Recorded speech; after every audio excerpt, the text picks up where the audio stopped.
মুহতারাম হাজিরিন, মদিনার একজন যুবতী আল্লাহর নবীর কাছে চিঠি লিখছে, পত্র লিখছে, ওগো নবীজি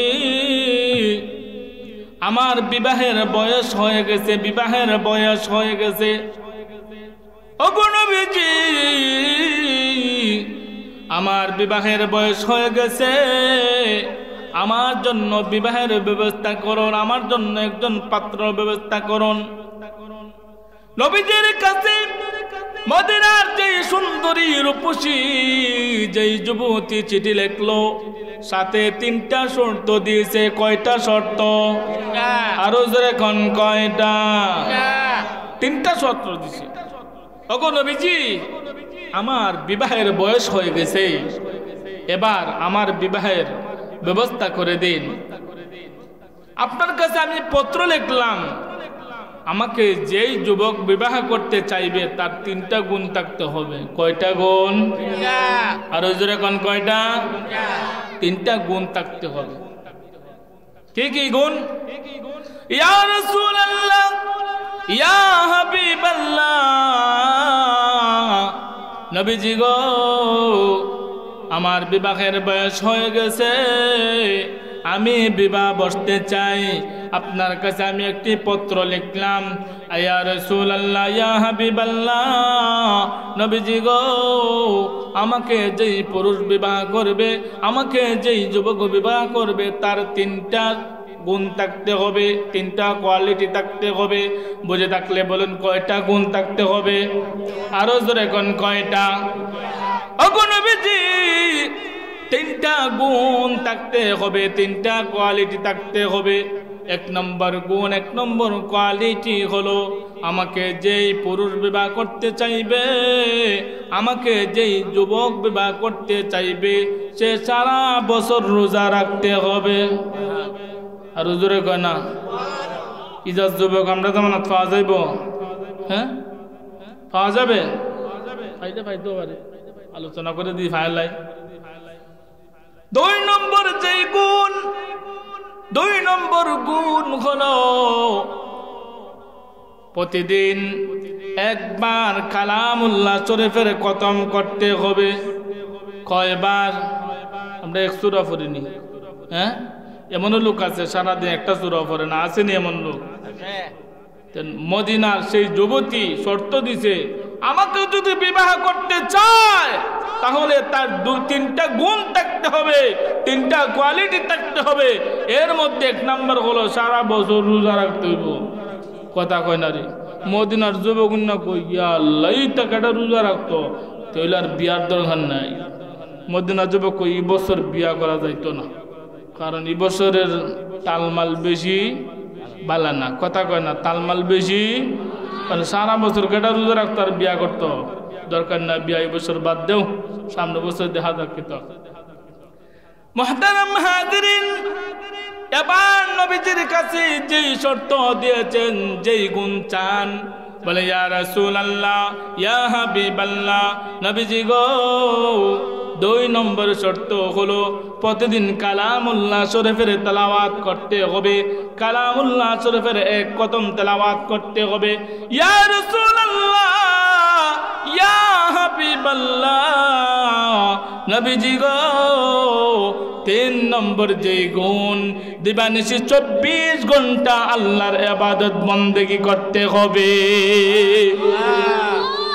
3টা গুণ দিছে, 3টা গুণ তো সহজ, আর জোরে কয় না আমরা কাছে সহজ।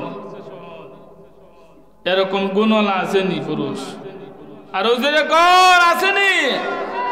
তাহলে থাকতেও পারে, আলোচনার মধ্যে যদি বোঝা যায়। মুহতারাম হাজিরিন, এবার আল্লাহর রাসূল ঘোষণা করলেন, মদিনার যুবক কেহ আসনি? একজন রূপসী সুন্দরী যুবতী আছে, বিবাহ বসবে, তার 3টা গুণ থাকতে হবে। যেই পুরুষ এই নারীকে বিবাহ করতে চাও, এই যুবককে, এই যুবতীকে বিবাহ করতে চাও, তার 3টা গুণ থাকতে হবে। বুঝে থাকলে বলুন কয়টা গুণ থাকতে হবে? আরো জোরে কোন? এক নাম্বার হলো সারা বছর রোজা রাখতে হইব, সারা বছর রোজা রাখতে হইব। 2 নম্বর গুণ, প্রতিদিন কালামুল্লাহ শরীফের তেলাওয়াতের মাধ্যমে এক খতম কোরআন খতম করতে হবে। 3 নম্বর গুণ, রাত দিন 24 ঘন্টা আল্লাহর ইবাদত বন্দেগী করতে। আর জোরে কান না, তাহলে সারাদিন ইবাদত বন্দেগী, ব্যবসা নাই, বাণিজ্য নাই, ক্ষেত নাই, কামান নাই, সন্তান নাই, স্ত্রী নাই, কেউ নাই, খালি ইবাদত করবে। এবার এই কথা শোনার পরে মদিনার যুবক কয়, না ও বছর বিয়া করন যেত না, তালমাল বেশি বালানা, যে শর্ত, যে কঠিন শর্ত, সারা বছর কেটায় রোজা রাখতো আর কেটায় সারাদিন কোরআন শরীফ তেলাওয়াত করতো আর রাত দিন 24 ঘন্টা খেয়ে ইবাদত বন্দি করতো। না, বছর দরকার নাই বিয়ার।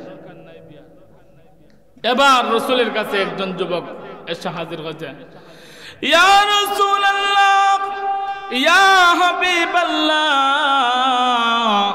নবীজি গো, আপনি নাকি ঘোষণা করে দিয়েছেন মদিনার একজন যুবতী, সুন্দরী রূপসী একজন যুবতী আছে, বিবাহের বয়স হয়ে গেছে, বিবাহ বসবে।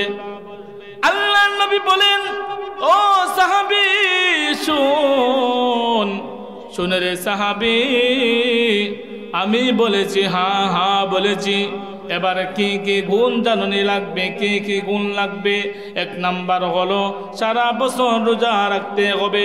2 নম্বর গুণ হলো প্রতিদিন কালামুল্লাহ শরীফের খতম করতে হবে। 3 নম্বর গুণ হলো রাত দিন 24 ঘন্টা আল্লাহর ইবাদত বন্দেগী করতে হবে। তোমার কাছে কি গুণ আছে? সাহাবী বলে, ইয়া রাসূলুল্লাহ, ইয়া হাবিবাল্লাহ, ওগো নবীজি, হ্যাঁ হ্যাঁ, আমার কাছে এই 3 গুণ আছে। আরো জোরে কও সুবহানাল্লাহ। মুহতারাম হাজিরিন, সাহাবী বলে, ইয়া রাসূলুল্লাহ, ইয়া হাবিবাল্লাহ, নবীজি গো, আমার কাছে 3টা গুণ আছে, আমার কাছে 3টা গুণ আছে। বিবাহ পড়ায়া দেন, যেহেতু গুণ পাওয়া গেছে, বিবাহের ব্যবস্থা হয়ে গেছে। এবার যখন আল্লাহর নবী সাহাবীর সাথে বিবাহ যখন পড়ায়া দিলেন, আল্লাহর নবী বলেন, সাহাবীরে যাও যাও, আমি নবী তোমাদের জন্য দোয়া করে দিলাম, যাও তোমরা সুন্দর করে গিয়ে সংসার করো। আল্লাহর নবী যার উপরে আছে তার কোনো চিন্তা আছে? আরো জোরে কান, কোনো চিন্তা আছে? এবার সাহাবী মদিনার সেই যুবতীর সাথে বিবাহ হওয়ার পরে সাহাবী যখন নিজের বউকে নিয়ে যখন চলে গেলেন বাড়িতে যাওয়ার পরে এশার আজান হয়ে গেছে। এশার আজান হওয়ার পরে বিবিকে সাহাবী বলে, ওগো বিবি, যাও যাও, ওযু বানায়া নাও, ওযু বানাইয়া নামাজের জন্য তৈরি হয়ে যাও। ও বিবি, ঘরের ভিতরে তুমি নামাজ পড়ো আর আমি নামাজের জন্য মসজিদে চলে যাই। সাহাবী চলে গেলেন মসজিদের মধ্যে আর বিবিকে ঘরের মধ্যে রেখে গেলেন নামাজের জন্য। এশার নামাজ আদায় করে মদিনায় এশার নামাজ আদায় করে সাহাবী ঘরের মধ্যে চলে আসলেন। ঘরের মধ্যে আইয়া খাবার দাবার খাইয়া ঘুমায় গেছে। কথা ছিল কি, সারা রাত কি করতে হইব? ইবাদত বন্দেগী। কিন্তু সাহাবী আয়া ঘুমায় গেছে। এবার তো মদিনার যে যুবতী কয়, চাইলাম কি আর পাইলাম কি?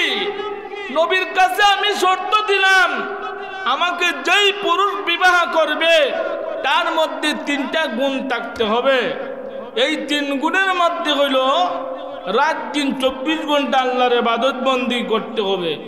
উনি দিকিন যে ঘুমাইছে, ঘুমের বিরুদ্ধে বিমান চালাইতেছে।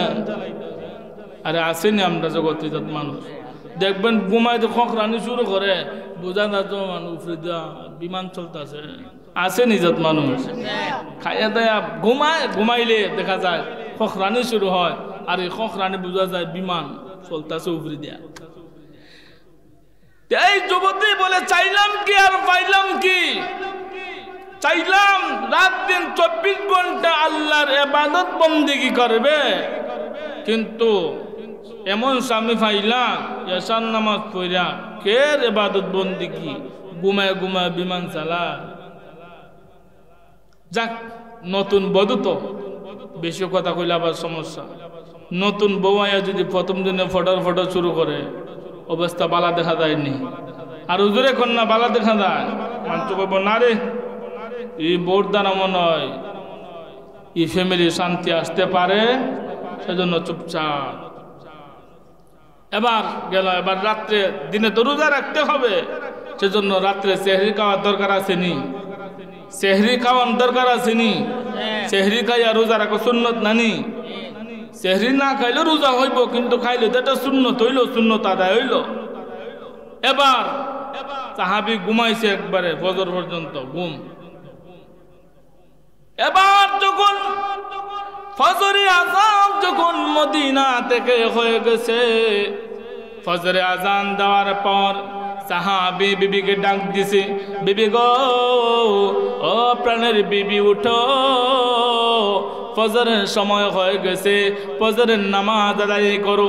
সাহাবী বলে, ও গো বিবি, তুমি ঘরের ভিতরে ফজরের নামাজ আদায় করো, আর আমি মদিনার মসজিদে নববীতে আমি চলে যাচ্ছি, আমি নামাজ আদায় করব। ওগো বিবি, তুমি নামাজ পড়ো আর আমি নামাজ পড়ে চলে আসি। এবার সাহাবী বিবিকে ঘরের মধ্যে নামাজে লাগাইয়া মসজিদে নববীতে চলে গেছে। মসজিদে নববীতে যাইয়া ফজরের নামাজ আদায় করার পর বাড়িতে চলে আসছে। বাড়িতে আইসা বলে, বিবি গো, আসেনি খাবার দাবার দেও। বিবি গো, রোজা রাখবো কেটা? কথা কয় না। কথা কি আছিল? রোজা রাখতে হবে সারা বছর, কিন্তু রোজা বাদ কয় কি খাবার দেও। এবার বিবি কি করলেন? খাবার দাবার তো ব্যবস্থা করতে হবে। রুটি বানাইলেন, রুটি বানাইয়া সাহাবী দুঙ্গা খায়, 60টা খায়। অন্যদিন ইদুঙ্গা 60টা খায়, কয় বিবি মজা হইছে, দেও আজকে আর একটা বেশি খাই। কথা আছে রোজা রাখ, বাড়ি দুঙ্গা কয় কি আরেকটা বেশি খাই, জোরে কয় না আরেকটা। তো ওই দিন রোজাও নাই, ইবাদত বন্দিগো নাই, কোরআনের খতম, আরো জোরে কোন কোরআনের খতম। মুহতারাম হাজিরিন, এবার বিবি নবীজির কাছে সংবাদ পৌঁছে দিয়েছে, ইয়া রাসূলুল্লাহ, ইয়া হাবিবাল্লাহ, নবীজি গো, আপনার কাছে আমি শর্ত দিয়েছিলাম, আমাকে যেই যুবক বিবাহ করবে তার মধ্যে 3টা গুণ থাকতে হবে। 1 নাম্বার গুণ হলো সারা বছর রোজা রাখতে হবে, সারা বছর রোজা রাখতে হবে। ইয়া রাসূলুল্লাহ, ইয়া হাবিবাল্লাহ, নবীজি গো, আমার আর একটা শর্ত আছিল, সারা বছর তো রোজা রাখবেই, সাথে প্রতিদিন কালামুল্লাহ শরীফের খতম করতে হবে। 3 নম্বর যে গুণ আমার শর্ত ছিল, রাত দিন 24 ঘন্টা আল্লাহর ইবাদত বন্দেগী করতে হবে। আল্লাহর রাসূলের কাছে যখন খবর পৌঁছে দিল, আল্লাহর নবী বলে, সাহাবী রে, তোমার কাছে যে শর্ত দিয়েছিলাম, এ সাহাবী শুন, আমি যেই শর্ত দিয়েছিলাম সেই শর্ত তুমি কি মানো নাই কি? আল্লাহর নবী সাহাবী বলেন, ইয়া রাসূলুল্লাহ, ইয়া হাবিবাল্লাহ, ওগো নবীজি, আপনি আমাকে যেই শর্ত দিয়েছেন সব শর্ত আমি মানছি, সব শর্ত আমি পালন করছি। আল্লাহর নবী বলেন, কি মানছো? সারা রাত ইবাদত বন্দেগী নাই, রোজা রাখার কথা ছিল, কিন্তু সারাদিন ঘুমাইয়া বিমান চালাইছো।